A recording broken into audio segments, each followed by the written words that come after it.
हाल में उस्मान सैफी आज की जो सच्ची घटना मैं आपको सुनाने जा रहा हूँ, ये सच्ची घटना पूरे उत्तर प्रदेश की है और बात कर रहा हूँ उत्तर प्रदेश का एक शहर है कानपुर। दरअसल कानपुर शहर में एक कोचिंग सेंटर है जिसका नाम है श्री राम एकेडमी।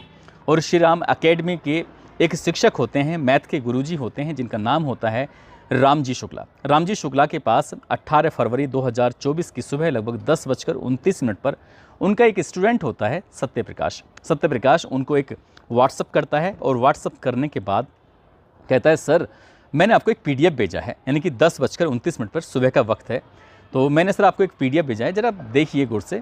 ऐसा दावा किया जा रहा है कि जो परीक्षा चल रही है उत्तर प्रदेश पुलिस की सिपाहियों की जो परीक्षा चल रही है, वो परीक्षा का प्रश्न पत्रों का जो हल है वो इस पीडीएफ के अंदर पूरा का पूरा लिखा हुआ है।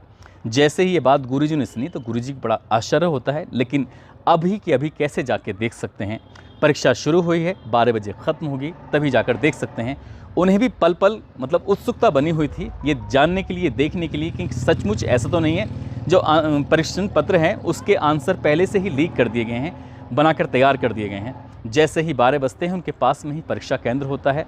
रामजी शुक्ला वहां जाते हैं और इंतज़ार कर रहे थे जैसे ही परीक्षा छूटेगी उसके बाद किसी स्टूडेंट से बात करेंगे और बात करने के बाद उससे पूछेंगे, भैया कहीं ऐसा कुछ है तो नहीं।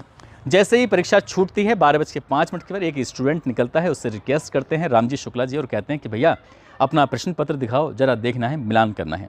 जैसे ही मिलान करने की बात आती, क्योंकि वो मैथ के टीचर होते हैं इसलिए सबसे पहले जाकर उन्होंने मैथ के ही प्रश्नों को देखा कि कितने जो पीडीएफ आई है उसमें से मिलान होते हैं या नहीं होते हैं। जैसे मिलान किया तो कोई भी प्रश्न पत्र में जितने प्रश्न लिखे हुए थे और जो पीडीएफ उनके मोबाइल में 10:29 पर आई थी उससे बिल्कुल भी मेल नहीं खाया। और जब मेल नहीं खाता है तो ये अपने उसी स्टूडेंट सत्यप्रकाश को कहते हैं कि ये पीडीएफ बेवजह वायरल हो रही है, कोई भी ऐसा नहीं है, योगी आदित्यनाथ के रहते हुए यहाँ पर कोई गड़बड़ी नहीं हो सकती, निश्चिंत होकर अपना एग्ज़ाम दो और मज़े करो, कोई दिक्कत नहीं है। जिसने मेहनत की है वो आगे जाएगा और जिसने मेहनत नहीं की है भले चाहे कितनी पीडीएफ वायरल क्यों ना होती रहें, कोई फ़र्क नहीं पड़ने वाला। ठीक वैसे ही था। उसके बाद फिर दूसरी पाली होती है, दूसरी पाली में भी एग्ज़ाम होना था, यानी कि अब 3 बजे एग्ज़ाम शुरू होना था, शाम को 5 बजे एग्ज़ाम छूटना था। 150 प्रश्न आने थे उसमें, क्योंकि परीक्षार्थी ज़्यादा होते हैं इसलिए 17 और 18 फरवरी को 2 दिन में 2 पालियों में एग्ज़ाम, सुबह और शाम, यानी कि 4 पालियों में एग्ज़ाम होना था। अब सब कुछ ठीक चल रहा है, सेकंड पाली का एग्ज़ाम ख़त्म होने वाला है, तभी सत्यप्रकाश का फिर से मैसेज आता है, मेल आता है कि सर देखिए वो जो मैंने आपको पीडीएफ दी थी उससे आप मिलान करके देखिए, कुछ ना कुछ गड़बड़ है। वो तुरंत फिर बाकी जाते हैं, क्योंकि पास में तो नज़दीक में तो उनकी परीक्षा केंद्र होता है। और जैसे परीक्षार्थी निकल के आ रहे थे, परीक्षार्थी से एक से रिक्वेस्ट करते हैं कि भैया ज़रा देखना है। ठीक वैसे ही पुनः वही प्रक्रिया उन्होंने अपनाई, एक रिक्वेस्ट की, परीक्षा में जो प्रश्न पत्र आया था उस प्रश्न पत्र से अपने वाले पीडीएफ से उसके मिलान किया। हालांकि सीधे सीधे नंबर 1 नंबर 2 इस तरह से मिलान तो नहीं हो रहा था, लेकिन देखते देखते पता चलता है कि 150 प्रश्नों में से 147 प्रश्नों के उत्तर उस पीडीएफ में लिखे हुए थे जो पीडीएफ सुबह 10 बजे वायरल हो रही थी। और इसी बीच में जो बाकी स्टूडेंट होते हैं जिनके मोबाइल पर यही पीडीएफ लगातार वायरल हो रही थी, वो देखकर बड़े परेशान हो जाते हैं, सोचने पर मजबूर हो जाते हैं।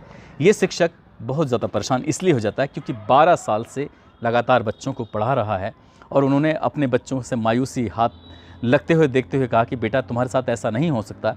तब ये मीडिया के पास जाते हैं, मीडिया से बात करते हैं, मीडिया के साथ साथ एमएलए के पास जाते हैं, एमपी के पास जाते हैं, जाकर कहते हैं कि साहब मेरे पास ये कुछ सबूत हैं और देख लीजिए इस तरह से प्रश्न पत्र लीक हो चुका है और ये कम से कम 12 लाख स्टूडेंट इस पाली में बैठे हुए थे और 12 लाख स्टूडेंट का नुकसान हो जाएगा, सर कुछ करिए।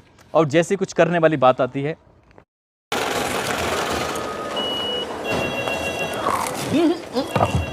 ये कहते हुए कि उत्तर प्रदेश पुलिस के लिए जो सिपाहियों के लिए जो भर्ती होने वाली है उनकी परीक्षा जो हो रही थी उसका प्रश्न पत्र लीक हो चुका है। अब कुछ दावे कर रहे हैं, कुछ बातें कर रहे हैं, अब धीरे धीरे कुछ खबरें ऐसी भी होती हैं जो भ्रांति की तरफ फैलने लगती हैं।